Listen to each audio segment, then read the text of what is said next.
So what needs to be done, Mheshimiwa, moving forward? What we need to do is to keep the tempo on criticism. I know people say we should give solutions. We are not in government.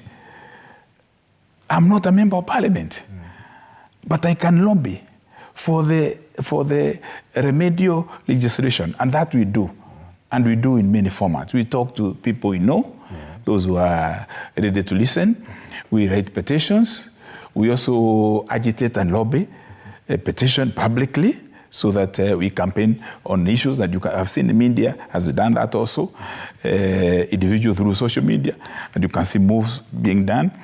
Now, I think the singular most important agenda now in Kenya for anybody who has a political voice is to shout, is to urge, is to lobby, is to network, it is to campaign, so that those who are in power can make the necessary remedial actions. Well, there are areas that we know individual can be corrigible. Completely, they may not change. All right?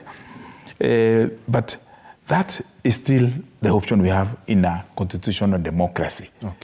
We need to mobilize our caucuses, whether they are political leaders elected or political leaders, whether they are social or community leaderships and all that.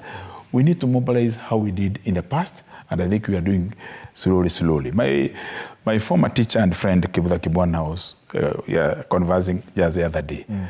And he was asking, Kabando, what do we do now? There's some time we have organized before, and you have succeeded, both at the University of Nairobi when he was a dean. And we had to do something, and we got the student organization on board. So there's something that Kenyans should not let go. It is a freedom to organize and freedom to agitate. That includes the demonstrations, picketing, it includes those voices. If members of parliament, I am asking, looking you in the eye, you citizen who is watching, if a minister comes, a CS comes to your community to talk nonsense or to raise useless projects, boo them and heckle them.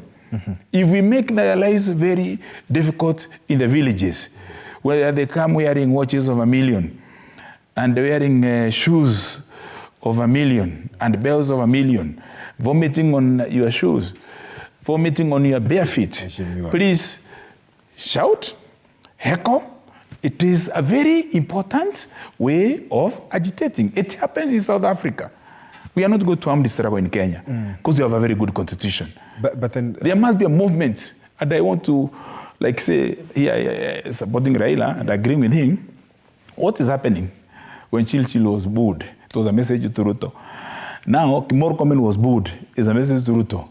Ruto himself, particularly if he comes to my village, I can organize for him to be heckled. Mheshimiwa, those are your words. And well, I'm the one who is talking. You're the one who is talking. Yeah. But indeed, when you look at the solutions of then the president, in terms of perhaps listening to what is going on the ground, as you say, do you think that perhaps he needs to lend a more listening ear to the concerns being raised and perhaps take a different approach?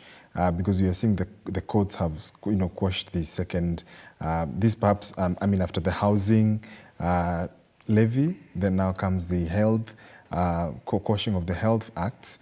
Do you think that perhaps then a slowdown or a U-turn or an about turn to perhaps get rid of the notion that the hustlers have been forgotten? Well, yes, let me answer that. But I want to answer that by first explaining a point. You see what Steve Biko did in South Africa.